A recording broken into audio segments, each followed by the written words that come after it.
That a bit.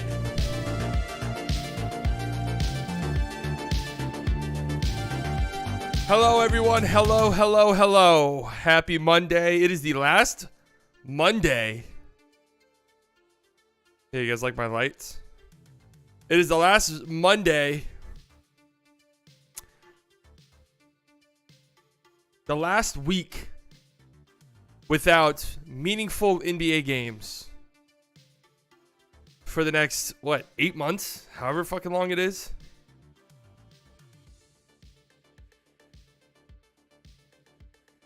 Are we talking about the Pistons when the Ranger game starts? No. I will not be live when the Ranger game starts. Rangers play at 3:30. I do not plan on this stream going 2.5 hours long.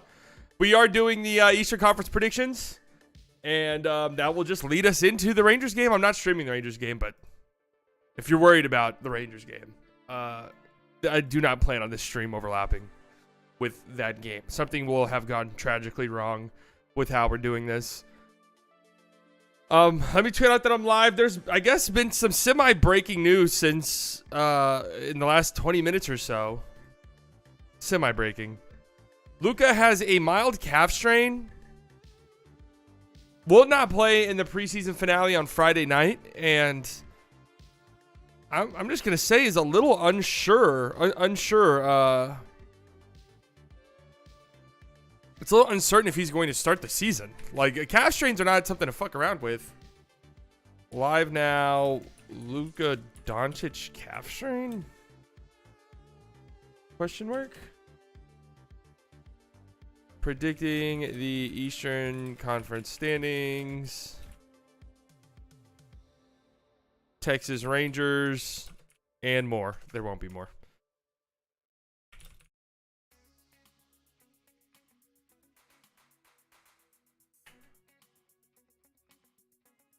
Maybe let that boy take a week off of basketball every now and then. So yeah, so immediately my thoughts go to a place that gets me screamed at every time I say it. I don't really give a shit.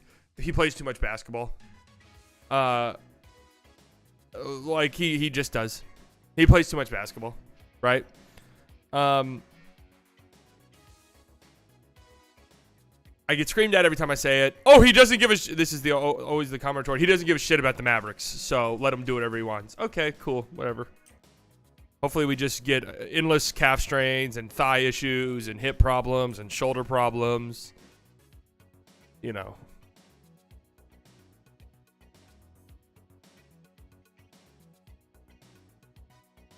And I do got to ask.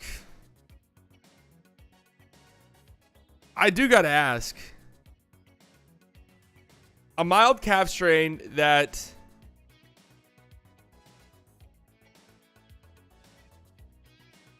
A mild calf strain that will have him out for this upcoming preseason game, right? Whatever. If I wanted Luka to play in this, well, let's hold on a second. Let's see what Jason Kidd said. Good video, by the way. He will miss Friday's game, but will be reevaluated later this week. Is he able to do any kind of conditioning or anything at all? No, yeah, he's on the bike. He's done some spot shooting, and that's it. Nursing his sore left groin. He was in full participation in practice today, so he was good. We'll see how he feels tomorrow, and we'll go from there. Luka injured his calf at our practice in Madrid, and that's why he was played limited minutes in Madrid. We're hoping he had an MRI when he came here when we got back home, so he has a mild strain to the left calf, and he will miss Friday's game, but will be reevaluated later this week.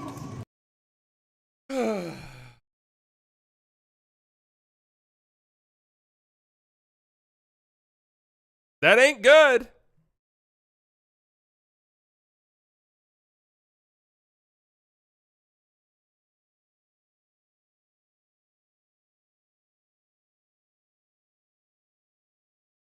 That ain't good.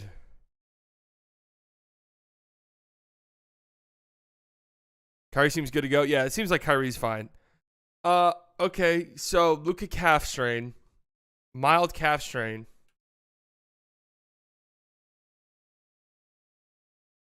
Let's just see what Google says.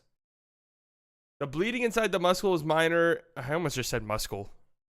And although the muscle may be tender with mild discomfort or pain, it still has normal strength and range of motion. This is the most common type of strain, and it typically requires 1 to 3 weeks to heal. Can a calf strain heal in 2 days? This is a question we want to know the answer to.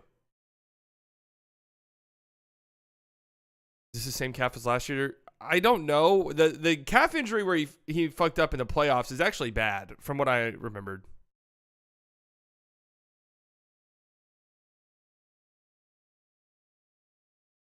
Players who are like injured can still shoot and go on a bike, so that's not promising.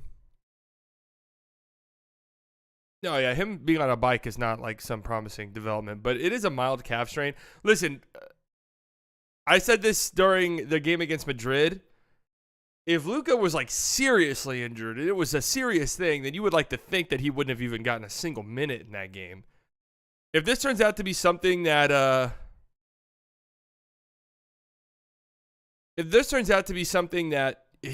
mean, God forbid, he misses the start of the season, knock on glass.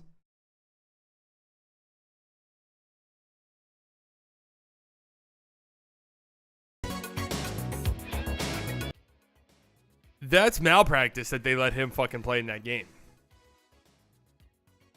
This report made me feel better, though. See what Stein said. The Mavericks have ruled out Luka Doncic for Friday's exhibition finale, but Coach Jason Kidd termed Luka's left calf strain mild after an MRI, and I'm told they're optimistic he'll return for the October 25th season opener. So, it's a little bit shitty because, right, the hopes and dreams of this preseason were, all right, Luka and Kyrie, they get time to gel, we get to work out some of this stuff that maybe, even though I'm not even that big of a, oh, Luka and Kyrie can't work together person. I'm actually not that person at all, but you could kind of work out some of the wrinkles and stuff like that. And now we're going to get, 7 preseason minutes with those two sharing the floor together? And that's not really Luka's fault because Luka played in the second game. He did play against Madrid. Kyrie hasn't played the last 2 games, but those are pipe dreams. The minutes he played the national team, as many minutes as he played. To be honest, I won't mind an off year while we continue to retool the team and develop the young guys we're building to win next season or 2 anyways. No, they need to be competitive this year. I don't foresee this team winning the finals this year or even really having a chance. But they need to be competing in the playoffs and doing stuff. Also kind of shitty of the team to put out that they think he'll be there for the season opener. He don't need that pressure. Well, I'm assuming that it's probably like, hey, if Friday's game was a regular season game, Luka probably plays, but since it's not, let's not even fuck around. We're not even gonna bother.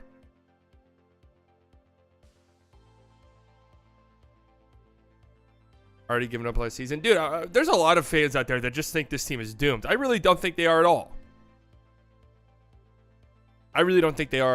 I've never thought this team was a championship contending team this year. So it's not like I'm changing my stance or anything like that. But I like the direction. This franchise has been playing for next year since 2012. Max Scherzer on the bump for game 3. What a game last night, man, for the Rangers. Oh, it was tense. It was nerve-wracking. I loved it, but I hated it. That's the thing about playoffs, whatever. I mean, think about this, right? It's been since 2022, since the Mavericks went to the conference finals, that, like, I'm saying that, listen, anytime I think Dallas is a really shitty sports city, I say stuff like that, and I realize, okay, at least our teams are, like, semi-competitive. You know? At least our teams are going to the playoffs, semi-regularity. But, like, a full year and a half, really, without, like, any meaningful playoff games for my teams, I don't give a single fuck about the Cowboys. Like, Cowboys playoffs does nothing for me, guys. Does literally nothing. Why? Because I know exactly what's going to happen. So, like, I don't even get happy. I don't get excited. I'm not like, oh, shit. Oh, if they get a stop here on third. No, because I know exactly how it's going to end, so I don't care. Like, there's no fun or excitement or joy. Right? Stars were in conference finals. Just being brutally honest, man, it's just not, it just doesn't click. It doesn't click for me. I would love for it to, truthfully. I would. Game looked pretty good. Just got to get more in-game shape. I'm very excited about today's stream. I'm very excited about my conference predictions. I hope you guys have some predictions of your own. I want you guys to participate. I want you guys to be, sharing your opinions. I have some bold ones. I do. I think both conferences are going to be fucking wacky and weird. We're in a weird spot in the NBA where there's like one, maybe two teams that are for sure going down. Like, they're down to the bottom. That's what they decided. The Wizards and maybe the Trailblazers. But even then, the Trailblazers, you might feel like, hey, we already got our young star and Scoot, and we got Shaden Sharp, and we traded for DeAndre Ayton. Like, let's just try to be competitive now and build this young team. And when I mean competitive, I mean, like, we're not actively trying to lose. I think the Wizards are going to be actively trying to lose games at points throughout the season.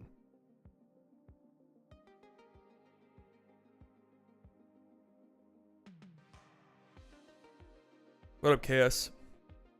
I do think the Blazers are on the picks, right? Slightly as the Hornets making them play in.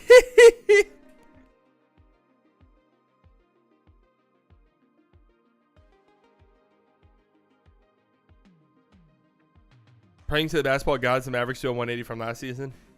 We're going to talk about the West on Wednesday.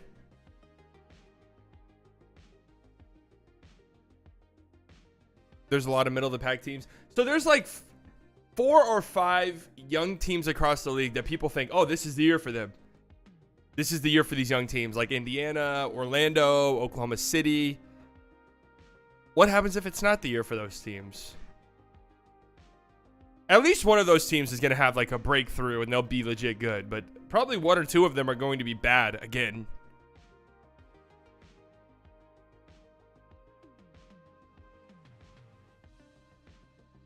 I got some bold predictions.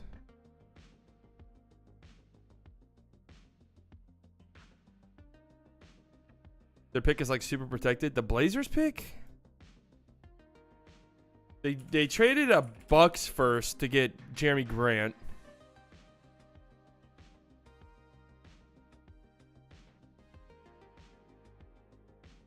Oh yeah, it is top 14 protected to the Bulls this upcoming year. Why is that? What was that trade for? Markkanen in a 3-team trade, Blazers Cavaliers for Derrick Jones Jr. Wait. They traded a protected first for Derrick Jones Jr. Am I reading that right?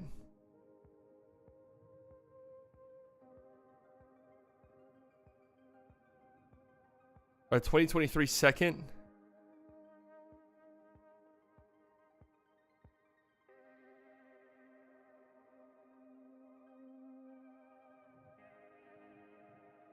What was that trade?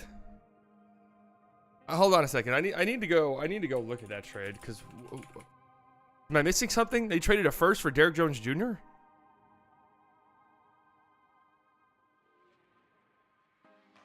Because if so, I got some agendas to push. Oh, the Mavericks picked up Derek Jones Jr. The Trailblazers traded a first for him 2 years ago. Part of a 3-team trade, traded by the Portland Trailblazers. Oh, traded by the Portland Trailblazers with a 2021 first-round pick to the Chicago Bulls. The Chicago Bulls traded Lauri Markkanen into the Cavs. The Cavaliers traded a 2023 second-round pick to the Bulls. And the Cavaliers traded Larry Nance Jr. to the Blazers. Oh, so it was a first for Larry Nance. Okay. Interesting. That pick is first. That pick is top 14 protected for the next 6 years, by the way. Mavs optimistic. Luka will play versus Spurs. Yeah, I saw that. I mean, am I the only one? I wouldn't dare tweet this because I'd get screamed at from 55 different people. But I know that it was a big deal, him going back to Madrid. But man, the calf strain that leaves you out a full week. You played on that? I don't want to hear anybody say that the Mavericks don't bend over backwards for Luka Doncic.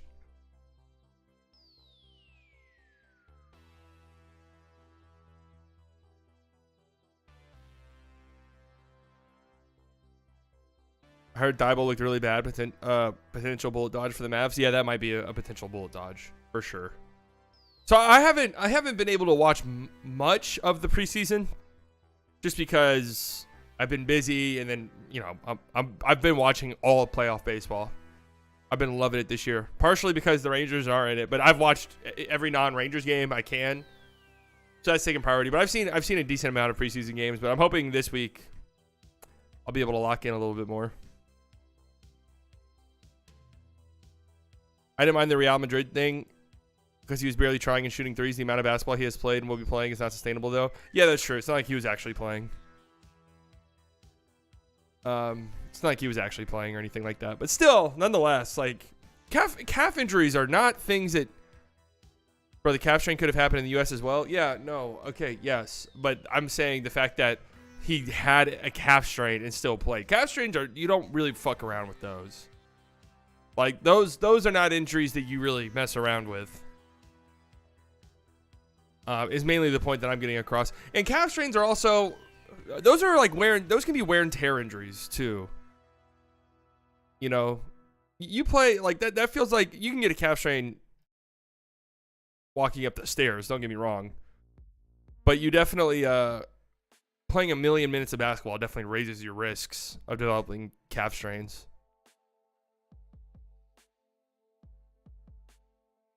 Nothing beats playoff baseball. It's really good. Playoff baseball is really good. It's okay. Let's talk about this. This is a hilarious turn of events, right? I wanted to talk about this last Friday stream, but I forgot about it. Or maybe I did talk about it and I forget talking about it. But either way, the Dodgers lose. So what is it? The four best records in all of baseball when it combined 1-11 in the playoffs.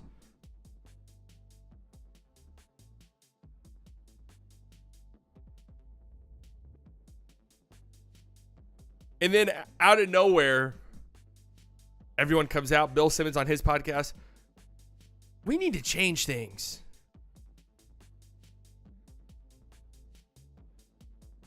Would you accept to replace Isaac after he leaves Locked On podcast? It's a mild one, though. It takes like 1 to 3 weeks to heal. So it takes 1 to 3 weeks to heal. That's what I was saying. Him playing a game with a calf strain was just a little bit of a wild boy decision. That's all. I get it. It worked out, right? Who cares?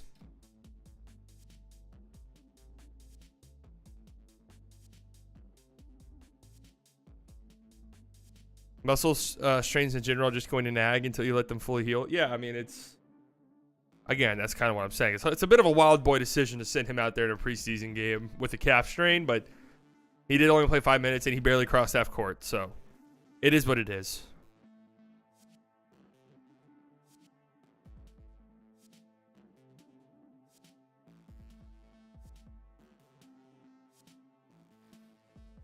But anyways, I found it hilarious that they're like, we need to change sports. it should be more fair for the teams that win the most. In a way, I kind of agree with baseball, where it's like you play 162 games, and it is like the playoffs are so random. It really doesn't. You could be the best team in baseball history through the first 140 games of a season, and then first 140 games of the season be the best team in baseball history, and then just get really cold over the last like 20 games, and then you lose first round of the playoffs. So I do get that, but honestly, that's what makes it fun. And also, let me say this, right? One of the things that I don't understand why, especially sports people talk about this, like, oh, why do we need X amount of games? We don't need X amount of games. Hey, man, listen, one, it's a money-making business, but also, two, I mean, what if we just enjoy watching sports? Like, I get, like, most people aren't going to sit down and watch 162 baseball games. I'm not going to do that. But there's a lot of people who do and really enjoy it and really look forward to watching a baseball game when they get off of work. You know, I know a lot of people don't sit there and watch 82 games, but some people do. I do. I really look forward to it. And I selfishly don't want the season shorter because I enjoy watching the games. But I do understand that NBA shortening their schedule probably does improve the product ever so slightly. But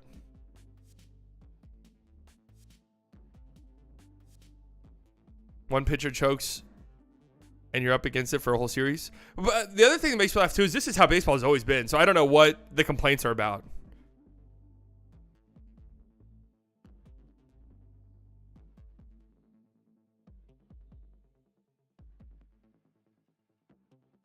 The Dodgers have always choked.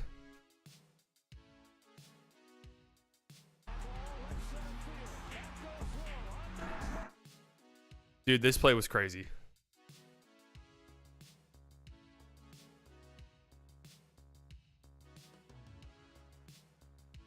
Their argument about buys is that players lose their rhythm. Why doesn't that happen in the NFL though?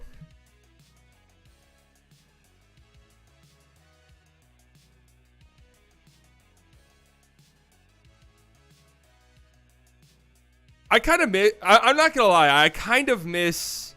So one of the arguments that I actually kind of agree with, from baseball's perspective, is for them adding three new playoff teams in the last 10 to 12 years makes it to where, the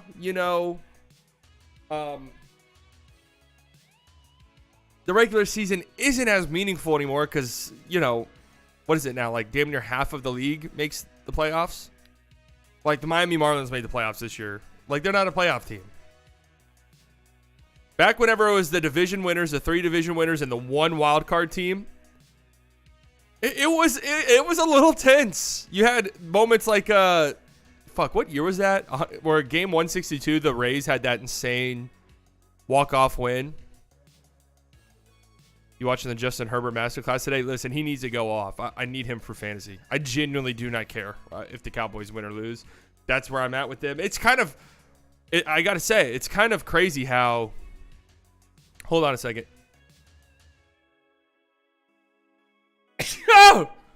It's kind of crazy how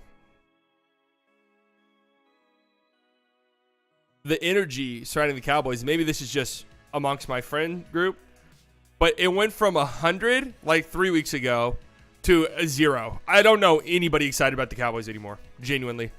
I don't know if it's because basketball season's about to start and hockey season just started and the Rangers are in the American League Championship Series 3 games away from the World Series, 7 games away. I'm sorry.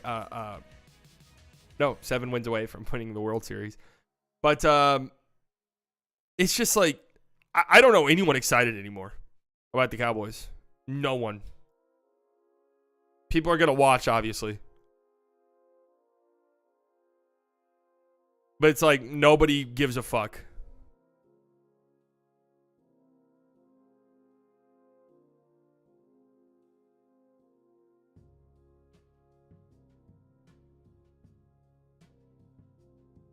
Also, Cowboys showed their true colors against the 49ers. Yeah, that really is what it boils down to.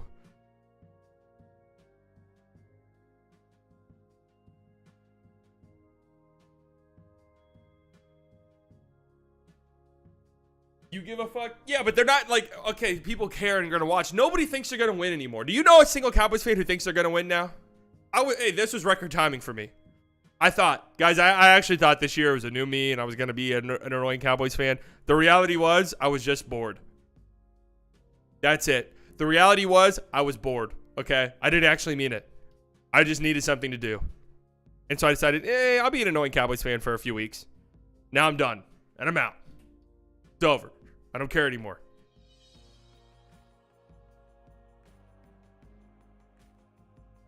No one's going to be watching. No one's going to be. You know what? You want to know what? No one's even going to be watching the game tonight. Yeah. No one's going to watch. What do we got tonight? Monday Night Football. Well, we got Braves, Diamondbacks game 1. What we got? Oh, Hawks, Pacers. That's a good one. I'll watch that. Rockets, Spurs. Ooh, I'll tune in. No Wembanyama, but I'll tune in. Breakers, Jazz. I'm definitely watching that. Blazers, Suns. I'm gonna watch that. All over the Cowboys.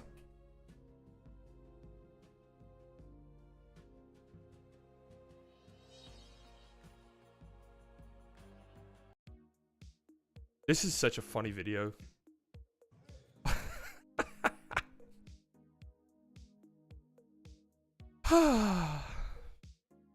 Classic. Rockets Twitter versus Spurs Twitter will be great to see tonight. Is there like a more just average as hell player that has a more treacherous fan base?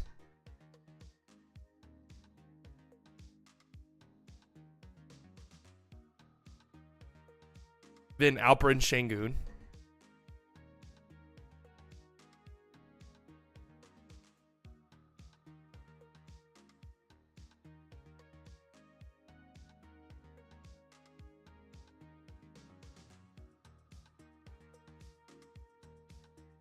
Is there anyone?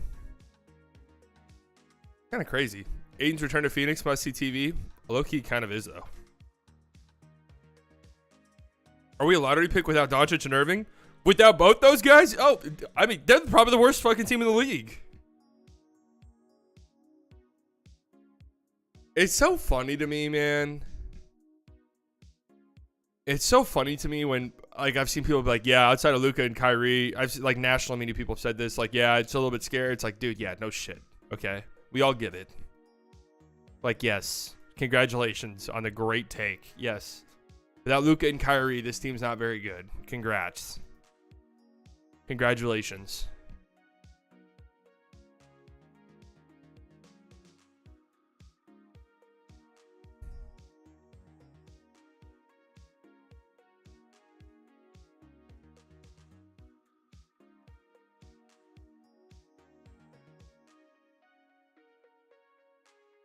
All right, should we get into this now?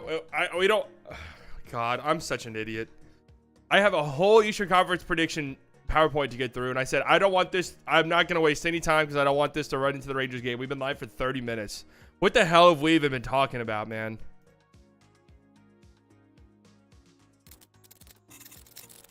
What the hell have we even been discussing?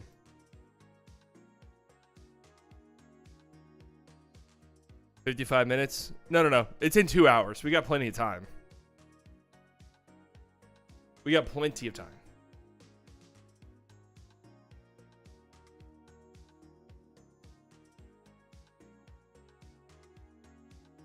All right, it's time.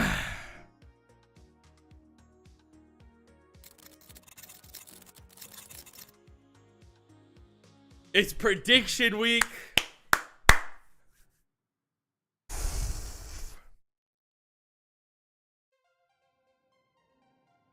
Honestly, one of my favorite times of the year, just because everybody's so excited about their teams. Like, it really is one of the best, of course, except Mavericks fans. Never excited about anything. But outside of them, everyone's just so excited about their teams.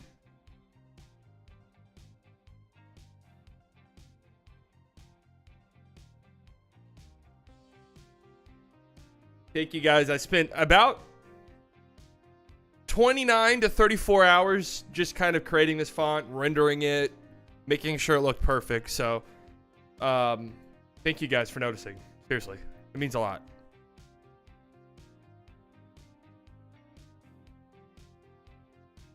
Really, it means a lot that you guys noticed that. Okay. So I want you guys to participate. Eastern Conference, it's a wild, wild conference. Here is just my last year's predictions compared to the end of year, just so we know. Well, of your presentation scream boomer. I didn't go to Oklahoma. I went to Texas Tech, so I don't know why they would scream that. They should scream Raider! Pew, pew, pew, pew. Isn't that a stock font on PowerPoint? If it is, they stole it from me. And will be getting sued.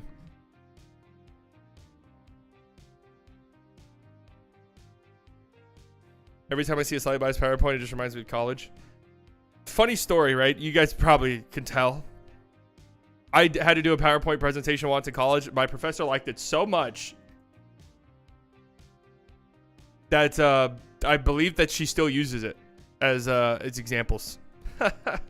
Man, when you're this talented, really, when you're this talented. Paul with the $5 for when you are still on when first pitch happens. Thanks, Paul.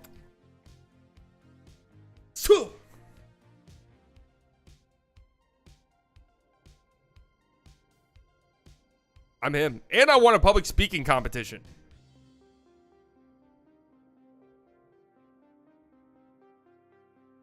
All right. Here's my last year's predictions. I feel like last year was easy. I got all the play-in teams right. So there wasn't a team that snuck into the play-in that I didn't think was going to. But I'm not patting myself on the back, really, because just looking at this list, it's like everyone who missed was supposed to be terrible. Pistons, I thought they were going to be close to a play-in team. Wizards, Magic, Pacers, Hornets, like all those teams were supposed to be bad.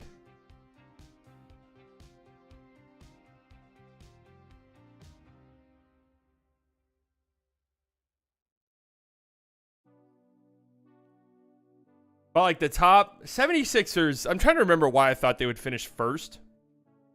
I think in my mind, right logic, I thought that Embiid would just go super, super try hard for the MVP. And that they would just kind of like the Celtics and Bucks would just kind of be like, regular season wise. They were still a top 3 seed. So yeah, this year I feel like is not as easy. That's blowing it up, changed a lot in the East. That's true, too. So I'm begging you to not sleep on the Raptors this year. Let's get into who I have finishing 15th. What do you guys think? 15th. Who's finishing dead last in this conference? Not easy. Not easy to figure it out. Vegas has a clear-cut worst team. Hornets, Wizards, Hornets, Wizards. Hornets easy, huh? Now, why is that? Why are you guys saying Hornets easy? Is it just because the vibes are so fucked there? Understandable.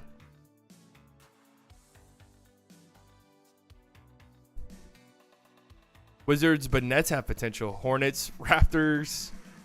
Nobody has said the team that I have finishing last in the East, and this one pains me a little tiny bit, but I just do not see it.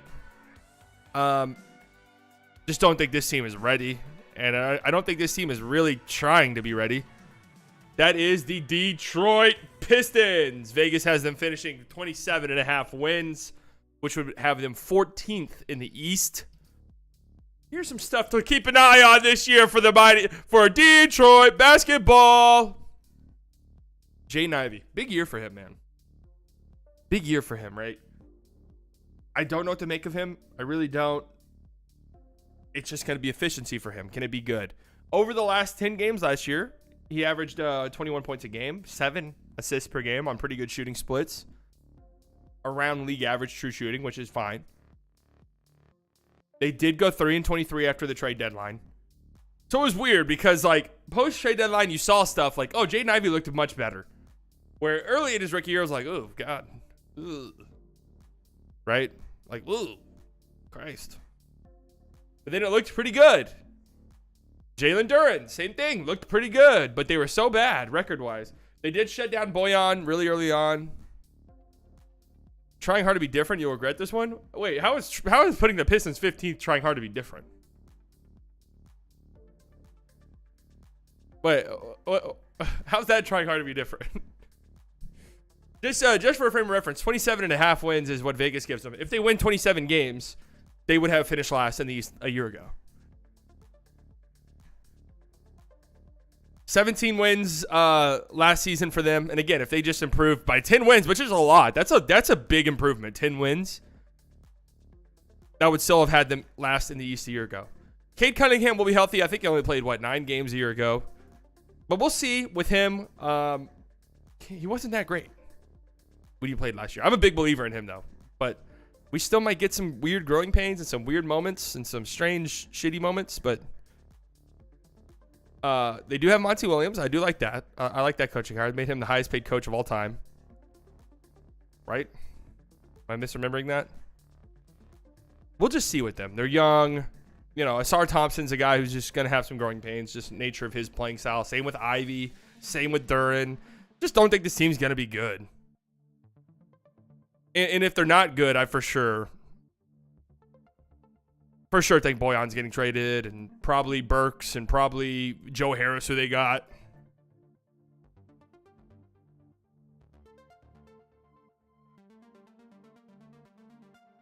All right. So I have the Pistons finishing dead last. 14th. Who do we think? Second to last. I don't think Bojan's expiring.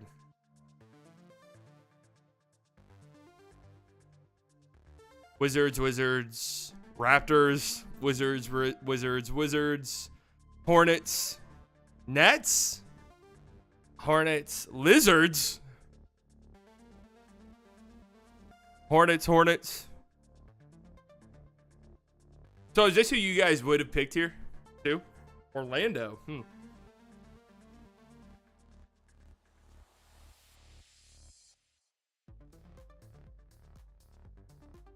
This is bold. This is slightly bold. Part 1. Slightly bold. Part 1. And you know what? I'm standing on business with this one. I actually believe this one. I actually genuinely believe this one to be true. This isn't even me trying to be different. I actually believe this. The Toronto Raptors.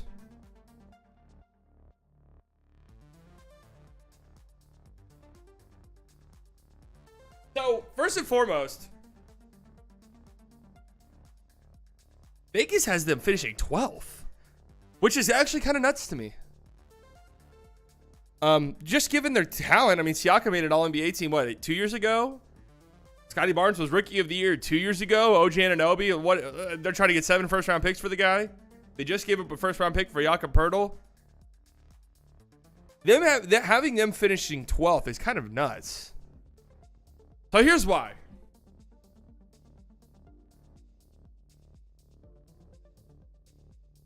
This team has a very good chance to be the worst three-point shooting team in the NBA this year. They were the third worst three-point shooting team in the NBA last year, I believe. Slightly bold is a great wing name, wing flavor, by the way. Maybe I'll look into that. Here's where the last 5 worst three-point shooting teams in the league have finished in the last 5 years. 2023 Rockets, they finished the 3rd worst team in the league. 2022 Thunder, 4th worst. 2021 Cavs, 5th worst. 2020 Hawks, 4th worst. 2019 Phoenix, 2nd worst team in the league. They have one league average shooter, career shooting percentage-wise, one league average shooter in their projected starting lineup, and that's OG Anunoby, who is barely league average and not really a guy you consider a shooter. Yep, Dick should help them a little bit there, for sure. I mean, you got Gary Trent Jr. off the bench, too, who can shoot. But a starting 5 of Schroeder, OG, I'm assuming this is their starting 5. Schroeder, OG, Scotty, Siakam, and Poeltl. That is horrendous, shooting-wise. Horrendous. Siakam, OG, and Gary Trent Jr. free agents as well. And there's already so much smoke. No, Dennis Schroeder's fine. I mean, those are all good players. But shooting-wise, who is shooting on that team? It's horrible, man. You need to shoot in today's NBA. Like, let's not trick ourselves. You have to shoot. And teams that don't shoot, like Chicago, who barely scrape by because they have some great mid-range assassins. The Toronto Raptors don't have that. Does Masai get fired if more guys leave for nothing? That's a good question.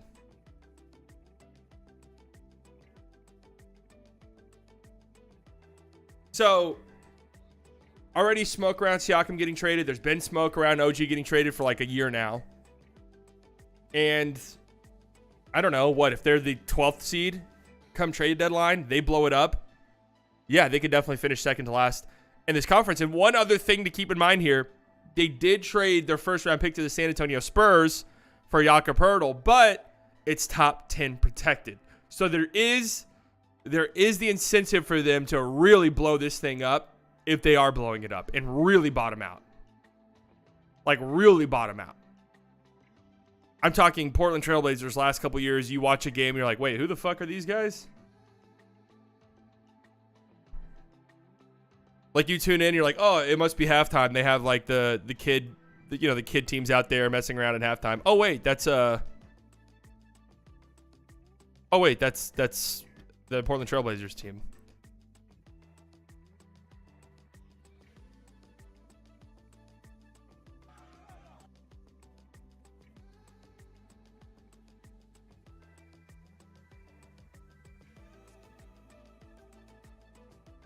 .13th.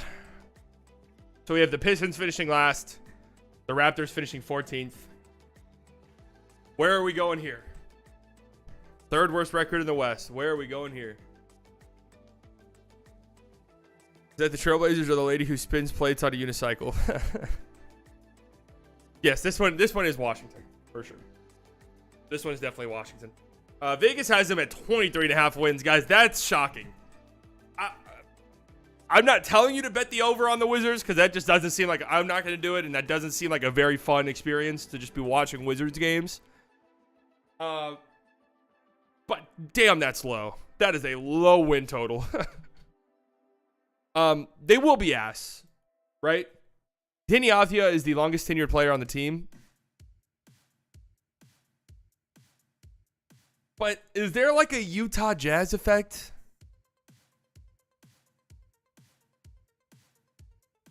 You know, where the Utah Jazz last year blew it up and were supposed to be completely and totally ass, but then you thought about it more, and I rightfully, not to pat myself on the back, I rightfully predicted that they were going to be like more competitive last year.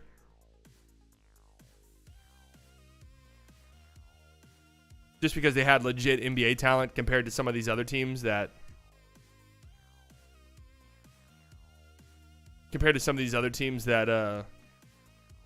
don't have legit NBA talent. Jordan Poole is a starter last year in a down year. This was his numbers a year ago as a starter. 24.5 points per game, 4.5 assists per game, 58% true shooting. Tyus Jones, remember, they do have Tyus Jones now to sort of run the offense. 93rd percentile or better in assist percentage each of the last 5 years. I think they're going to be fucking bad. But can they like kind of be frisky and like win a little bit more games than people expect before they inevitably blow it up? Because the difference between them and the Jazz a year ago is the Jazz already blew it up. Like, they already got a ginormous haul of assets. They didn't really need to do much else, where the Wizards are going to need to do more for their rebuild. So if they are good, and they do have a little Utah Jazz in them, a little of that Utah Jazz in them, you know, do we see Kyle Kuzma shipped off in like January and Gafford traded in December?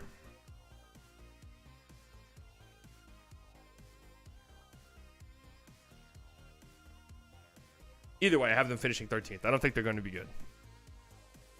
And truthfully, I don't. It's crazy to have the Raptors 14th, and me about to say this. Those three teams I just went over, I don't see. I don't see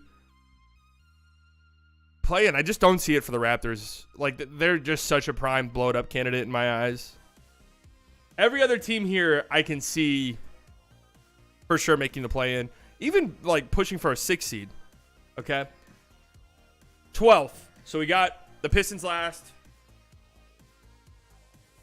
Raptors 14th. Wizards 13th. Who do we think I have at 12th? Who do you guys have here? That's also what I want to know. This one might come as a bit of a shocker to some. But after diving deep and doing some real research on this team, there's some stuff I don't like. There's some stuff I don't like about them. There's some stuff that I'm very unsure about. I've yet to see somebody predict it right.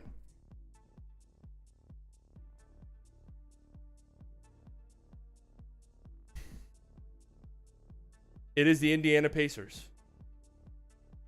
So here's my logic behind this. They're very popular. Oh, this is a young team that's going to really defy expectations this year and really show out. Vegas has them 38.5 wins as the 8th seed.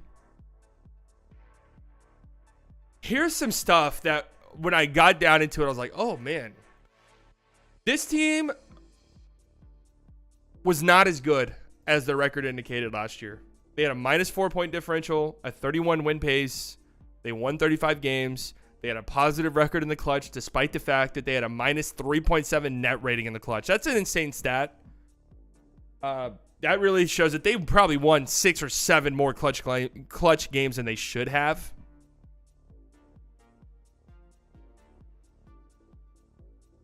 And their half-court offense, granted, it was much better when Tyrese Haliburton was playing.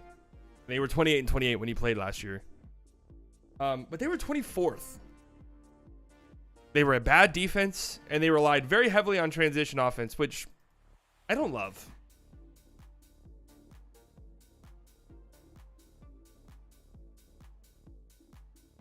So I don't know, man. Again, I could definitely... This is definitely a play-in contender for me. Is the basketball run differential we are evolving? It does matter, though. Like, it's a pretty good indicator of where teams are year to year. And if you had, it's like the Minnesota Vikings.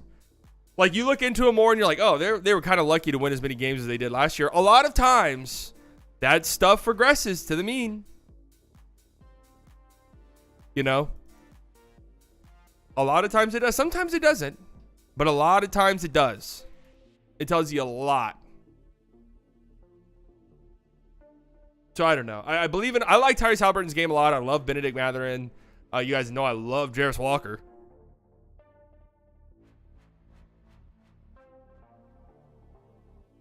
But there's just some underlying stuff here that I don't love, and I don't think like Jarris Walker or Bruce Brown are fixing those problems. Not first year Jarris Walker, and Bruce Brown's a great role guy, but it's more like put him in Denver and he's gonna thrive. You know, put him in Indiana. He'll be good, but he's not like plugging all of your problems and solving all of your problems. All right, 11th, the last team to miss the play-in. What are we thinking here? I mean, some of the teams on the bubble. You got the Bulls. You got the Hornets. You got the Nets. You got the Magic. They're going to trade Buddy. And that's true, too. They might trade Buddy Hield as well, which is a big loss for them. Bulls for sure.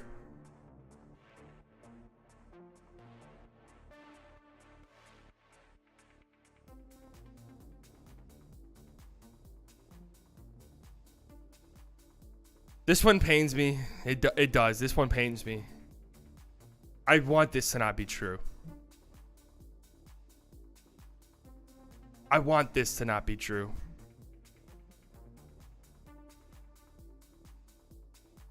The Orlando Magic. I really want this to not be true. But let me explain why. Vegas has them tied for 9th with, I think, 3 or 4 other teams. So Vegas also kind of doesn't know what to do with this like cluster of teams. This is a team that has been ravaged by injuries over the years. And it's like not necessarily guys you really expect to be healthy. Wendell Carter Jr. played like 50 games last year. Markelle Fultz has played 80 games in the last 3 seasons. Jonathan Isaac, need I say more? Jalen Suggs played 50 games last year. This offense was really bad a year ago. They were bottom 5. They're probably going to be really bad again, honestly. They'll get some improvements just by Paolo going into year 2 and his efficiency going up. Franz, year 3 is already tremendous. You know, Markelle Fultz being healthy and playing point guard. Like, it'll be better for them this year, but I still think it's going to be really bad. They don't shoot the 3 ball very often. That was something I mentioned with the Raptors, and you look at their team, they're not really a team built to shoot. And in today's NBA, you got to shoot. They turned the ball over a bunch. They needed shooting, and their answer was Jet Howard. Yeah, that's also why I love Anthony Black, and I think he's going to be really good for them. But that's a big reason why a lot of Magic fans did not want Anthony Black, because they just needed shooting. Magic ain't been right since Dwight Howard. So the Magic are one of these teams I mentioned earlier. A young team. People think this could be the year for a breakout. I don't think it's this year. I think it's next year, but they're very much poised for one. Okay, they're very much poised for a breakout at some point. And they'll have a good defense, too. They were 7th best in the league from the trade deadline onward in defensive rating. So they'll be a good defense. They got the pieces to be really great defensively. They just need... This is also kind of why their names were in the Fred VanVleet stuff, and why some crazy people out there are like, what if the Magic went after Dame? Or what if the Magic went after James Harden? And the reason why is, well, they need offense. Yeah, Fultz is a really good player. He's got to stay healthy, and yes, he is going to have to start shooting, like, legitimately. But I like their team. But it's just tough, man. It's just tough. It's tough to predict them. All right, let's get into these play-in teams. Magic are the Wolves of 5 years ago? I don't know about 5 years ago. I think they're closer than that. And they didn't suck last year. To be fair, like, they were a frisky team. I think they'll be frisky again, but just on the outside looking in, unfortunately. Because again, I just think offense is gonna be lacking quite a bit. It's unfortunate, but it's true.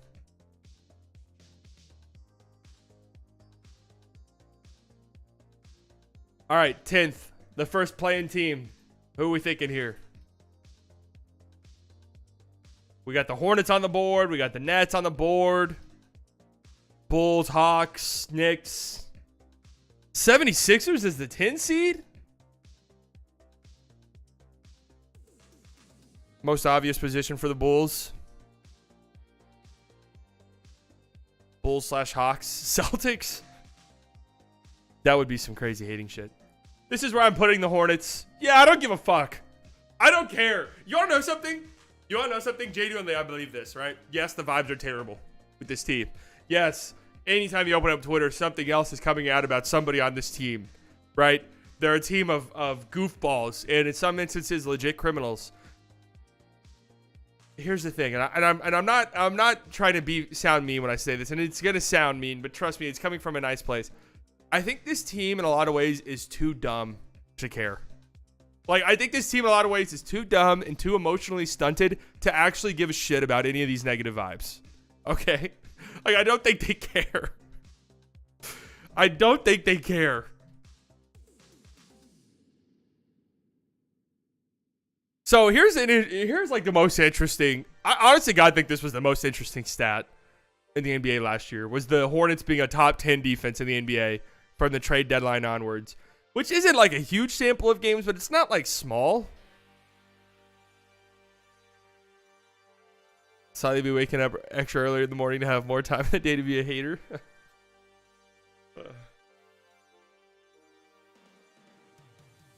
Yeah, true. Mavs fans, we know that it's not the biggest sample size, but it's big enough.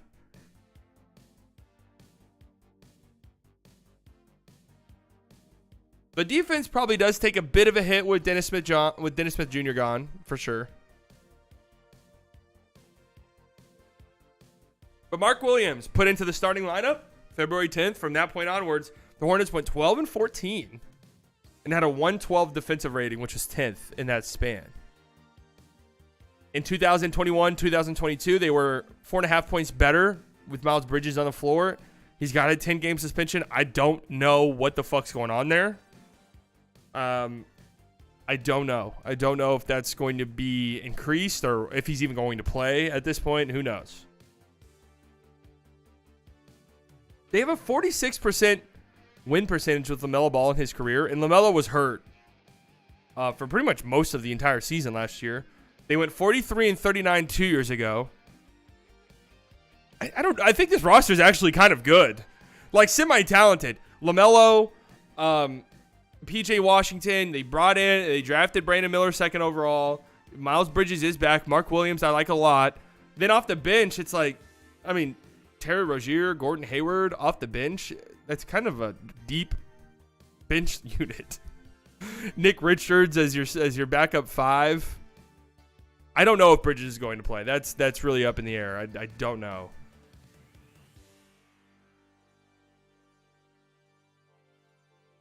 Like, it's kind of an interesting roster.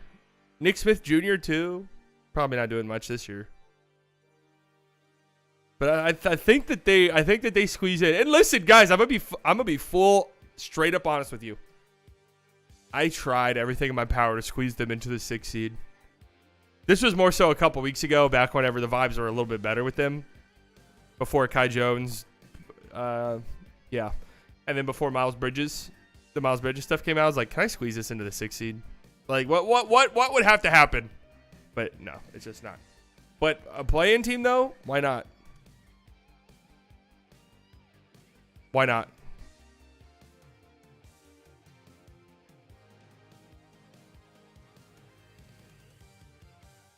All right, 9th seed coming up here. What do you guys have here? Only a couple more play-in spots left before we get into the playoff spots. Is there any... This prediction might go horribly wrong. Oh, yeah, it might go. It might go horribly wrong, for sure. Bulls has to be. Nets, Bulls, Nets. It is Brooklyn.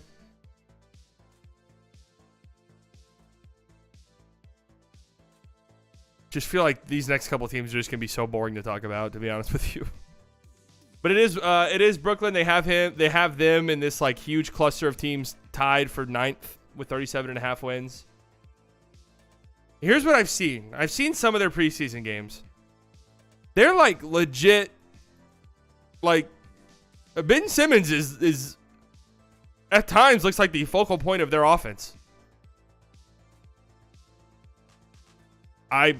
If what I just said to you shocked you, I don't know what to say.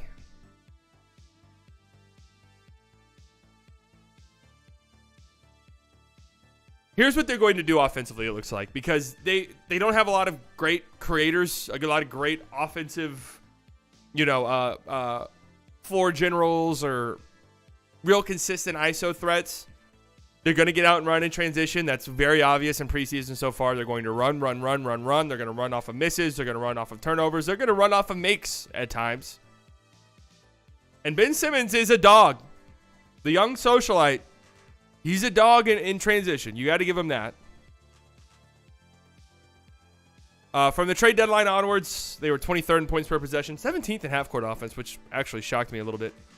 28th in clutch offensive rating, which, again, goes to show they just don't have the, let me break the defense down guy, or, let me make sure, give me the ball, let me make sure we get a good shot. They don't really have that guy.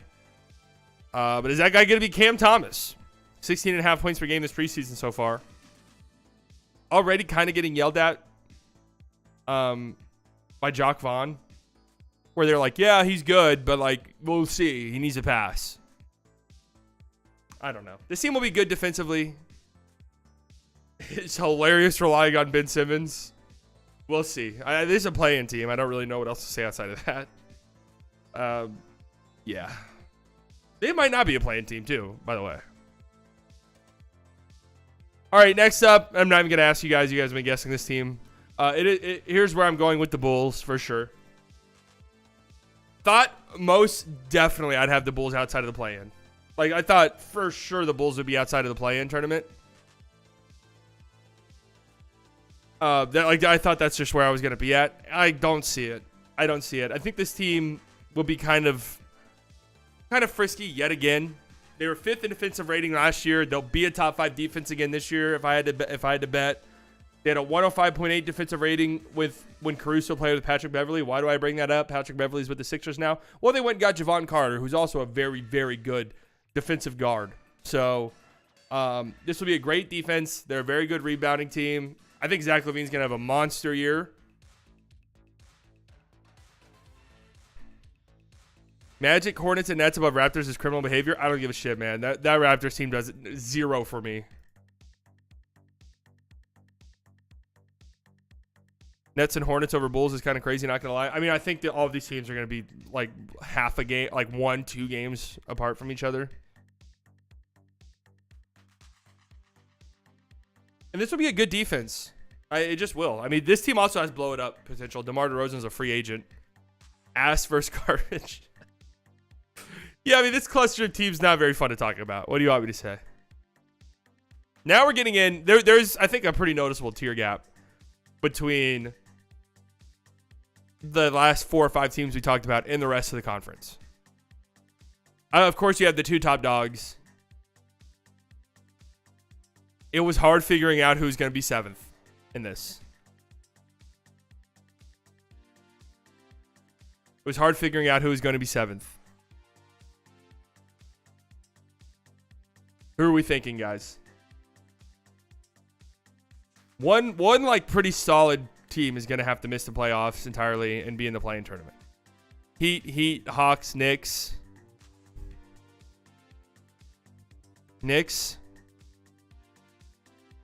It is the New York Knicks. So, very akin to the Pacers last year, where it was like, wow, there's some peripheral stats aren't really in their favor. The same can honestly kind of be said for the Knicks. Now, let me explain myself, because they were on a 59-win pace after the trade deadline and were demolishing everybody, right? I'm not taking that away from them. They were very good at the end of the season. Let's look at how this team won. They were 2nd in offense, which is crazy to think about. This Knicks team with Tom Thibodeau. 2nd in offense. Despite the fact that they were 20th in effective field goal percentage. That just straight up doesn't fucking make sense. Just for a frame of reference, every other team in the top 5 finished at least in the top 7 in effective field goal percentage. So usually it's like, yeah, if you're top 5, top 10 offense, you're an efficient offense. That was not the case for the New York Knicks. They had an offense that is kind of built around isolations and sort of tough contested mid-range jumpers and offensive rebounding. Their offensive rebounding numbers were absurd. And they could still be absurd again this upcoming season. Don't get me wrong. But if it's not, and we see this offense sort of regress to maybe around the 10 range, or maybe even the 15 range, yeah, this team's just going to be a mid-team. I actually think Vegas' over-under reflects that. I thought their over-under would be higher than 45.5.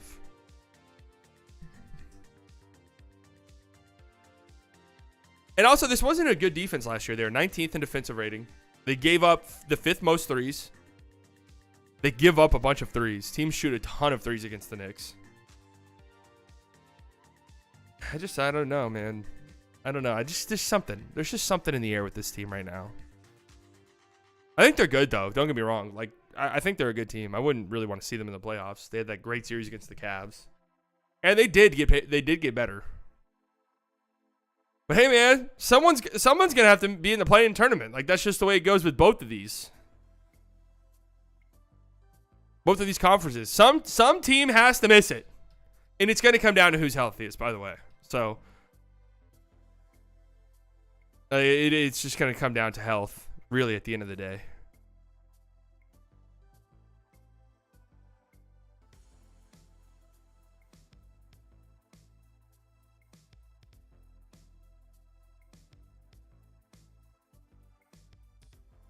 I had them better than Philly this year. It's definitely possible. 6th is the Miami Heat.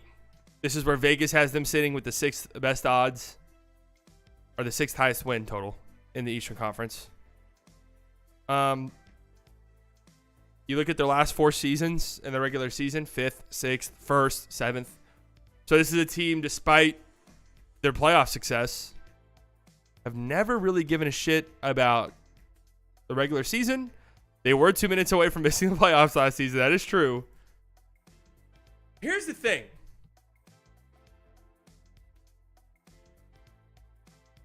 I've looked into them more. They had a bad offseason through and through. They did. It was a disaster. They lost Strus and they lost Vincent. I don't know how much that's going to hurt them the more I think about it. I don't know how much that's going to hurt them. Strus was horrible in the regular season. Horrible. And Gabe Vincent might be a jag, to be 100% honest with you.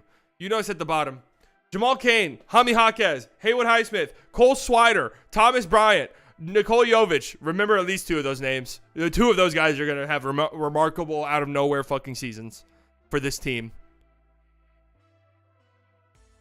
At least 2 of those guys are going to be guys at the end of the year where you're like, what? How the hell did Cole Swider average 13.5 points on 49% three-point shooting?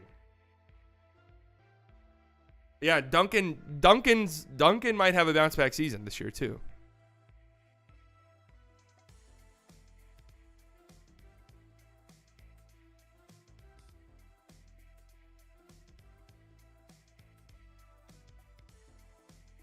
But they'll be a good team again. And despite the fact that they lost guys and didn't get Damian Lillard, I still think they'll be a top 6 seed, if I had to guess. All right, 5th seed coming up. I see a lot of you upset about the Hawks. Oh, well, the fucking Hawks. Yeah, guess what, man? Hawks. Yeah, guess what, man? Hawks. Yeah, guess what, man? Hawks. Somebody thinks the Knicks stink. No, I don't think they stink. There's 7 very good teams in the East. The Hawks.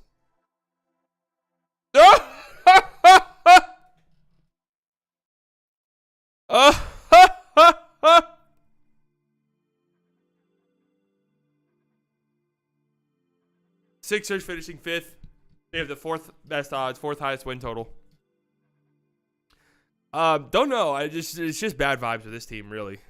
Like, how am I supposed to predict where a team finishes when their second best player is like not wanting to play on the team and is actively in trade talks? So I don't really know what to say outside of that. Although I will say this: Tyrese Maxey without Harden last season, 13 games, 25 points a game, 43% from 3, 47% from the field. Plus 72 in those minutes. Hey, something to keep an eye on. But the vibes are bad. I don't know. Does Embiid get pissed off? Like, I don't know.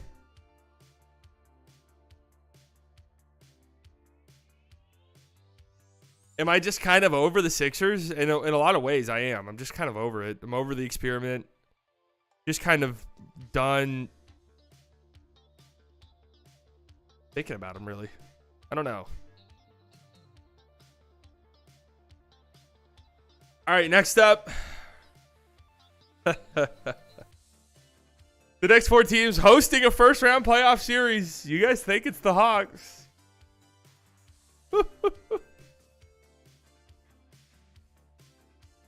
Oh, man. Are you out on Embiid as a playoff performer? Was I ever in? Number 4,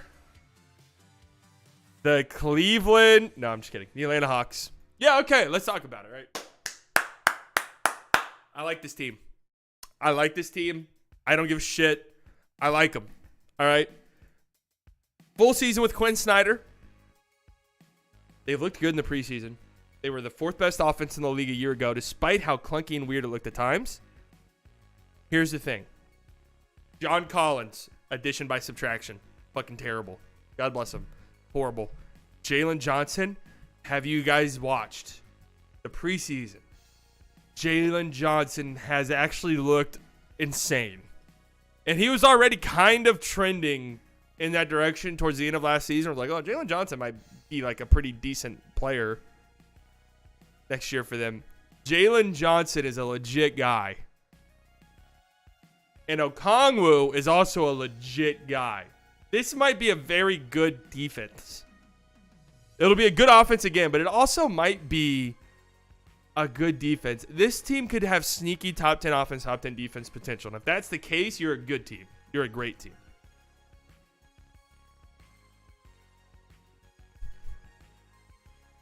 AJ Griffin, year 2. Don't go look at his Twitter likes.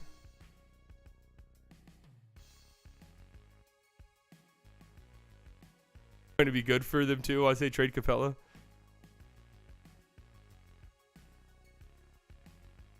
I just am kind of a believer in them. Where did I have them last season? That's actually a good question. B dot. 6th. I had them 6th. They finished 7th. So I'm higher on them this year than I was last season. Is it porn or MAGA shit? It's not porn.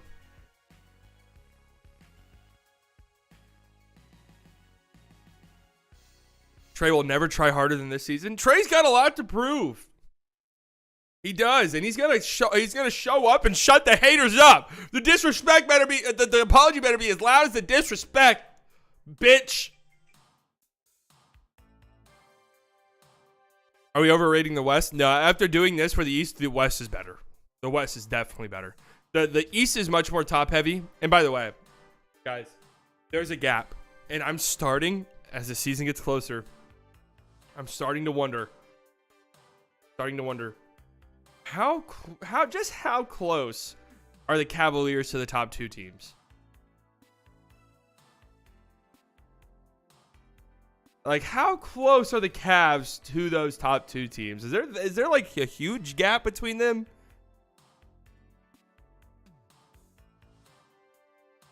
The West is just top to bottom better. The West, you have, I mean, the Nuggets are the class of the West through and through, and then you have like the Suns and the Lakers. But there's probably like 6 or 7 teams that have like outside 1 seed arguments.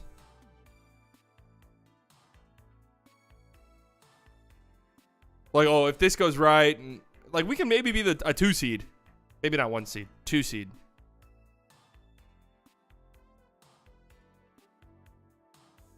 Top 2 of East is prime of prime. 3 through 15 is garbage. No, I wouldn't say 3 through 15 are garbage. Finishing 3rd in the East.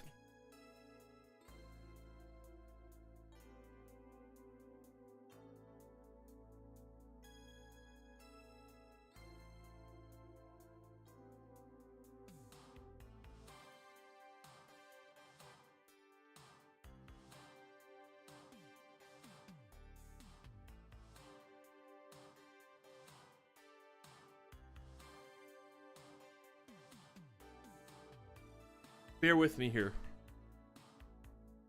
This thing might take some time to get ready. They're going to be great. They're the second best team, arguably best team in this conference. Playoff time, you don't want to see them. I'm looking at this from a regular season perspective. Are they a little bit more careful with Brook Lopez? Are they careful with Chris Middleton at times? Are they careful with Dame at times? Are they careful with Giannis at times? Is there like some very weird... They have a brand new head coach too, by the way. Is there some weird sort of, gelling things? Like, we see sometimes when these teams pop up and there's brand new teams and there's new super duos or new super teams where they're like hovering around 500 the first like 20, 25, 30 games of the season before they kind of just like, separate themselves from the pack. And their depth's not great.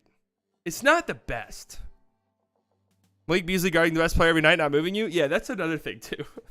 Malik Beasley guarding the other team's best player piece. I don't know if I love that. And just understand what I'm saying here as a preseason projection. Or a regular season projection. I think this team's going to be tremendous. The more the time's gone on, the Celtics just look unbelievable. But I mean, if this team's not in the conference finals, we'll all be shocked. We'll all be shocked if they get knocked out before the conference finals. Some Bucks fans think Beasley is some kind of perimeter lock. Surely not.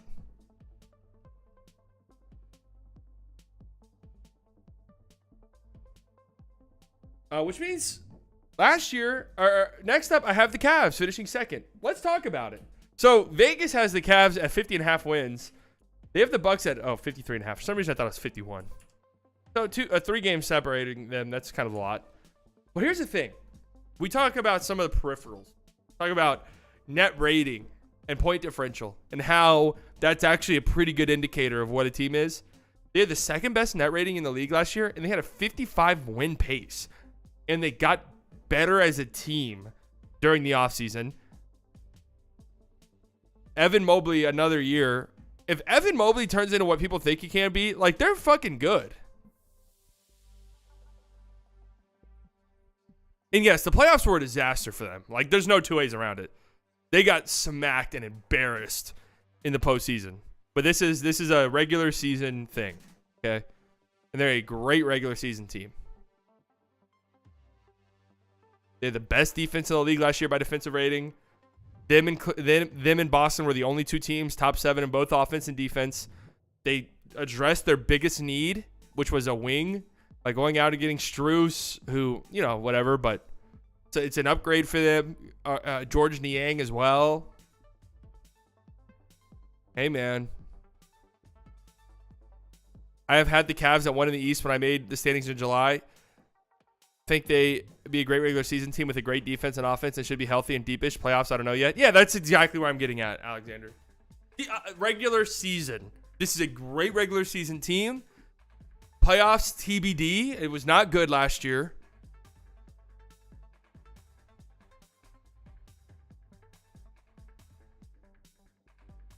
Can the Cavs actually swoop in and steal the 1 seed from the Celtics and Bucks, considering they didn't make massive changes? Maybe. And let's think about this scenario, right?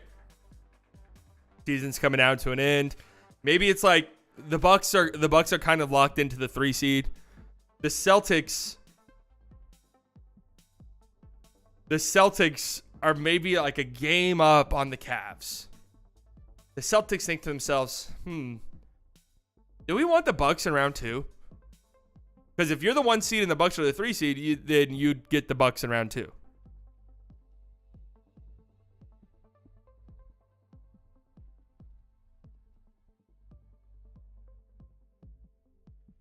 Say no more. I just put my full 401k on the Cavs. Wait, am I wrong in that? No, I'm not, right? No, 2 plays 3, 1 plays 4 or 5. Oh, my bad. Never mind. Discard all of that.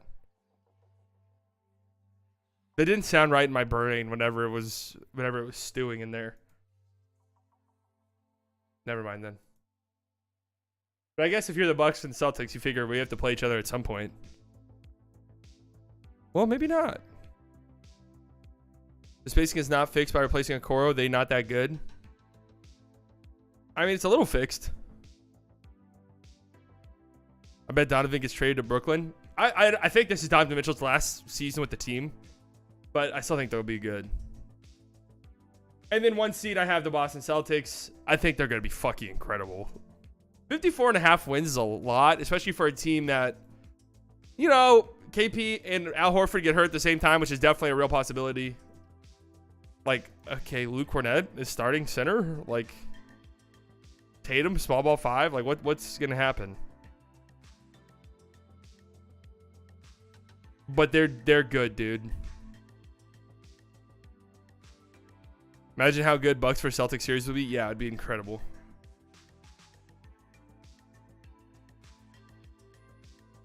Playing with KP will take some time getting used to. See, if they're smart and use him kind of how the Mavericks use him, not really, because it's just, hey, you're a big guy who can shoot. Go stand 30 fucking feet from the basket or cut every now and then.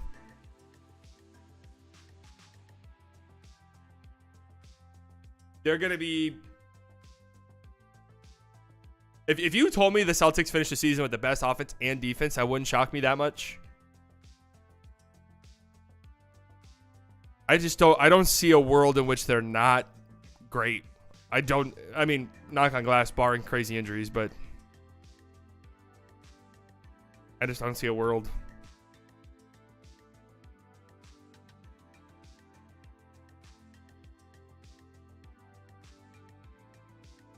The only way Boston wins anything is KP is the real number 2 or even takes over the 1 spot. No, I don't think that's true. If KP is the number 1 option on the team, it's actually the opposite's true. They're fucked. Something has gone very wrong. Something has gone very, very wrong.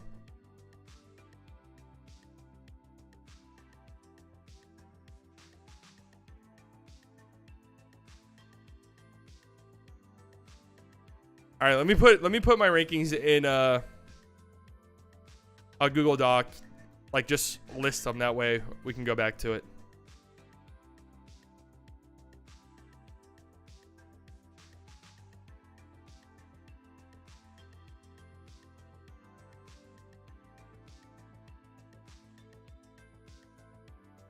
Who do I have as the 9 seed? Nets.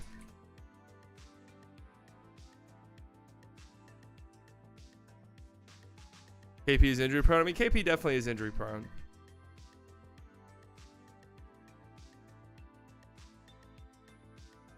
No plans on taking the locked on Mavs vacancy?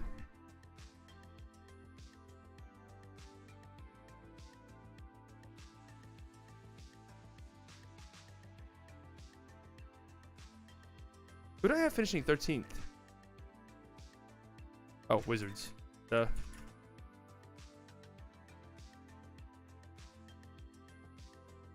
What up, Zigo? Ziggo. All right, here was my rankings, just to look back on them. I'd not be shocked with 360 win teams. Really, you wouldn't be shocked if 3 teams won 60 games. The Celtics winning 60 would not surprise me.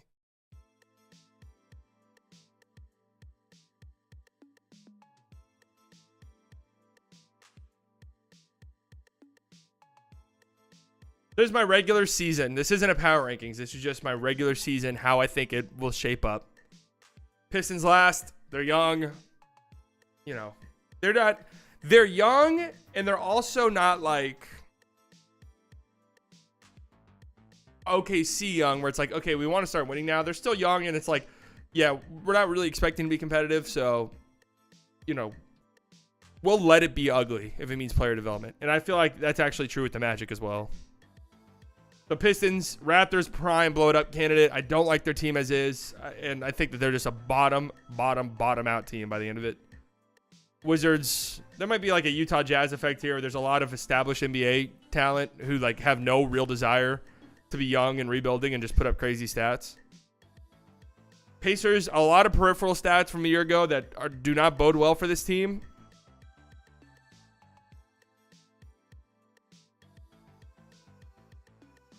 A lot of peripheral stuff that does not bode well for this team this year. We'll see, though. Magic, I just struggle offensively. I feel like it's going to be rough. Offensively, I feel like it's going to be a little bit rough. And I feel like they'll let it be rough, though, if it means developing Paolo, developing Franz, developing Anthony Black or Suggs.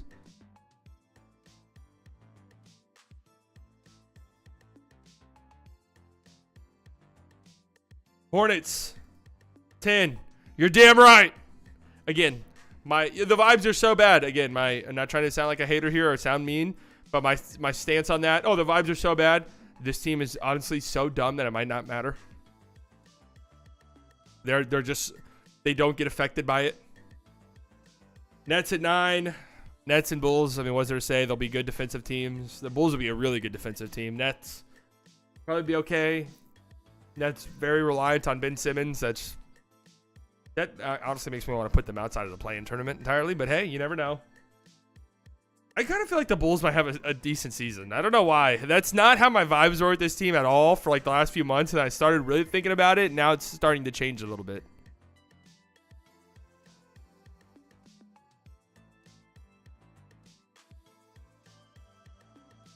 Knicks in the play-in tournament. Somebody has to be in the play-in tournament. it's probably going to be whatever one of these teams is the most injured. But I don't know, man. You got to eat your shoes if the Raps make the playoffs? No. Not eating my shoe. Don't even know what that means. Heat, 6 seed. Sixers, 5 seed. Just so much shit going on with them. It's just weird. Hawks is the 4 seed. I don't care, man. I like this team. I really do. I think they're a talented team. You guys know I like Trae Young. A full season with Quinn Snyder. I think he's a great coach. I like genuinely like this team. I honestly didn't try to put any preseason stock in any of this stuff. But the Hawks have looked good in the preseason. Bucks 3, just because I think that they'll be a little cautious. Listen, somebody said that they were like cautious last season and they got the 1 seed. They were cautious last season. Giannis still ended up getting hurt in the first round, and they lost as the 1 seed to the 8 seed. So we could see them being extra cautious this year. Cavs are just a really good team and a really good regular season team. Then the Celtics are just going to be monsters. Yeah, the Bulls could definitely blow it up for sure.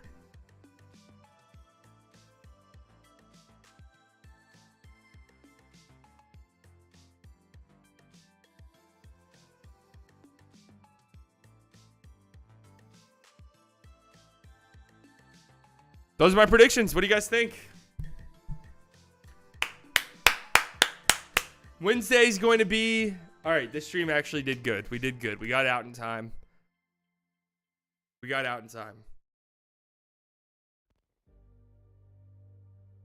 mean, if the Bulls blow it up, it's during the season because DeMar's a pending free agent. B-, but we'll see. We'll see, man. We'll see. Wednesday is Western Conference. I haven't really done my research yet. I'm going to start doing that tonight, so we'll see. Man, it's going to be a fucking bloodbath. Jesus Christ.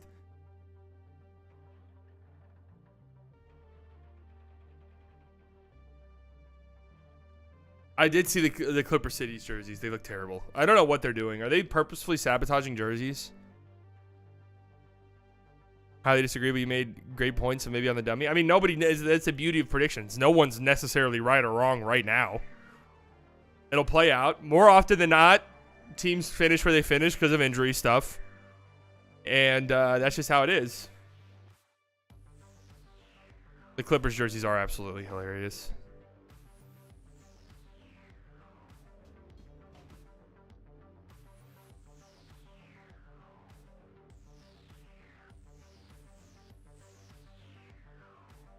Whew. I'm starting to get very excited about this upcoming season, guys. I can't fucking wait. I think it's gonna be some amazing basketball this year, really. Boston are not moving me at all unless they put KP in a similar role to Jokic by making him a hub. What? Are you Latvian, Steve? Are you KP? Just joined. What's going on? I'm about to leave. We just did the Eastern Conference predictions. Wednesday, Western Conference predictions. Hopefully, I'll get a video out tomorrow. I don't know. We'll see. We'll see how much time I have. I'm hoping to get a video out tomorrow. So be on the lookout for that. So Wednesday, we have Western Conference predictions. Friday, we have Mavericks preseason stream. Preseason game. Last preseason game. I'm not going to stream the Rangers game. I honestly have just enjoyed watching those. And then next week, the season starts. This is the last week without meaningful NBA basketball for the next 7 or 8 months. So,